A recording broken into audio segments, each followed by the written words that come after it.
ମୁଁ ଆଜି ନିଜକୁ ନିଜେ ଲଜ୍ଜାର ବିଷୟ ଯେ ଯଦି ପ୍ରଭୁ ମୋର ତତ୍ତ୍ୱ ନେଉଛନ୍ତି, ଯଦି ମୋର ଅହଙ୍କାରକୁ ମୁଁ ଛାଡୁନାହିଁ, ମୋର ଗର୍ବକୁ ଛାଡୁନାହିଁ, ହାୟ ମୋ ଧନର ବାପ, ଡେଫିନେଟଲି କେହି ମଧ୍ୟ ଉଦ୍ଧାର କରିପାରିବେନି। ମୁଁ କହିଲି ନା ଯେ ଆପଣ ମାନଙ୍କୁ ନର୍କ ନେବା ପାଇଁ ଯଥେଷ୍ଟ ଅହଙ୍କାରର ସେତିକି ଶକ୍ତି ଅଛି। ଅନେକ ଲୋକ ଗର୍ବକୁ ଛାଡ଼ିବାକୁ ଚାହାନ୍ତିନି, ଅହଙ୍କାରକୁ ଛାଡ଼ିବାକୁ ଚାହାନ୍ତିନି। କାହିଁକି ନା ସେମାନଙ୍କର ମାନ, ମର୍ଯ୍ୟାଦା, ସମ୍ମାନ ଅହଙ୍କାର ଉପରେ ନିର୍ଭର କରୁଅଛି।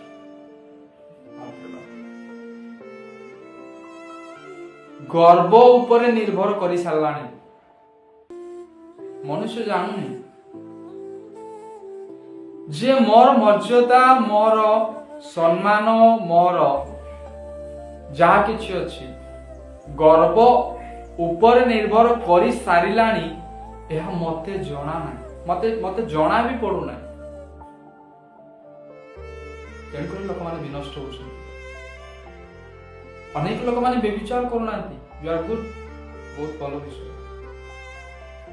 ଅନେକ ଲୋକମାନେ ଚୋରି କରୁନାହାନ୍ତି, ବହୁତ ବଢିଆ।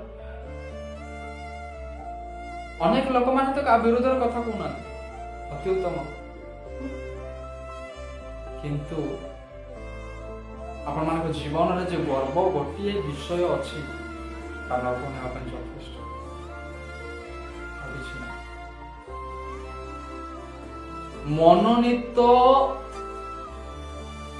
ଦୂତଙ୍କୁ ଦିନ ଆସିବ, ସେ ଦନ୍ତର କେଳିମେଳି କରିବ।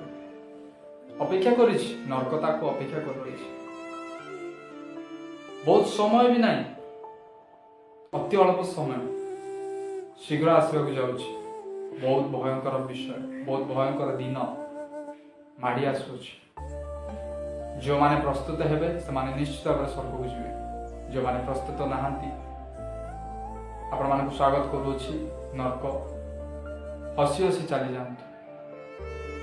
ଆଜି ଯେଉଁମାନେ ଦୁଃଖରେ ଜୀବନ କାଟୁଛନ୍ତି ପ୍ରଭୁଙ୍କ ପାଇଁ, ଦିନ ସେମାନଙ୍କ ପାଇଁ ଅଛି ଯେ ସେମାନେ ହସି ହସି ସ୍ୱର୍ଗରେ ପ୍ରବେଶ କରିବେ। ଆଉ ଯେଉଁମାନେ ହସି ହସି ଆଜି ବାକ୍ୟକୁ ତୁଚ୍ଛ କରୁଛନ୍ତି, ଦିନ ଆସିବେ ସେମାନଙ୍କ ପାଇଁ ଯିଏ କାନ୍ଦି କାନ୍ଦି ନର୍କକୁ ଯିବେ। ତେଣୁ ଦିନ, ସମୟ, ବର୍ଷ ଅଛି ବୋଲି ଭାବନ୍ତୁ ନାହିଁ। ତାହା ଆପଣମାନଙ୍କର ଭୁଲ ଧାରଣା, ଭୁଲ ଅଟେ। ଦିନ, କାଳ, ମାସ, ବର୍ଷ ଆଉ ନାହିଁ, ସମୟ ନାହିଁ। ଆଉ ଫେରି ଆସନ୍ତୁ, ବଞ୍ଚିବେ। ନହେଲେ ଆପଣମାନଙ୍କ ପାଇଁ ନର୍କ ଅପେକ୍ଷା କରି ରହିଅଛି, ଯେ ଆପଣମାନେ କେତେବେଳେ ଯିବେ। ଦନ୍ତର କିଳିମିଳି ହବ। ଶେଷରେ କେତେ ପ୍ରାର୍ଥନା କଲେ ମଧ୍ୟ ନର୍କରୁ ଉଦ୍ଧାର କିଏ ମଧ୍ୟ କରିବେନି, ପରମେଶ୍ୱର ମଧ୍ୟ କରିବେନି। କାହିଁକି ନା ନର୍କର ଲୋକ ସ୍ୱର୍ଗକୁ ଯାଇପାରିବନି, ସ୍ୱର୍ଗର ଲୋକ ନର୍କକୁ ଯାଇପାରିବନି। ଆପଣମାନଙ୍କୁ ନିବେଦନ କରେ ଯେ ସମୟ ଅଛି, ନଷ୍ଟ କରନ୍ତୁ ନା। ଗୋଟେ ବିଷୟ ମନେ ରଖନ୍ତୁ, ସବୁ ଜିନିଷ ନଷ୍ଟ ହେଲେ ଫେରି ଆସିବ, ସମୟ, ଚରିତ୍ର କେବେ ମଧ୍ୟ ଆସିବ ନାହିଁ। ମୁଁ ଚରିତ୍ରକୁ ବଜାୟ ରଖିଛି ବୋଲି କହୁନାହିଁ, ମୁଁ ନଷ୍ଟ କରିଦେଇଛି ମୋର ଚରିତ୍ରକୁ।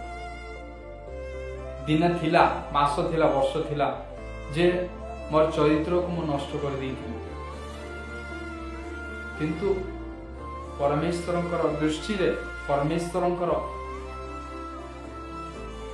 ଇଚ୍ଛାରେ ଆଜି ତାଙ୍କ ନିକଟକୁ ଆସିଛି ବୋଲି ମନେ କରୁଅଛି। ତେଣୁ ଆପଣମାନେ ଅନ୍ୟର କାହାର ବିଷୟ ଉପରେ ନିର୍ଭର ନ ରଖି, କାହାକୁ ଫଲୋ ନ କରି ବାକ୍ୟ ଅନୁସାରେ ଜୀବନଯାପନ କାଟିବାକୁ ଚେଷ୍ଟା କରନ୍ତୁ।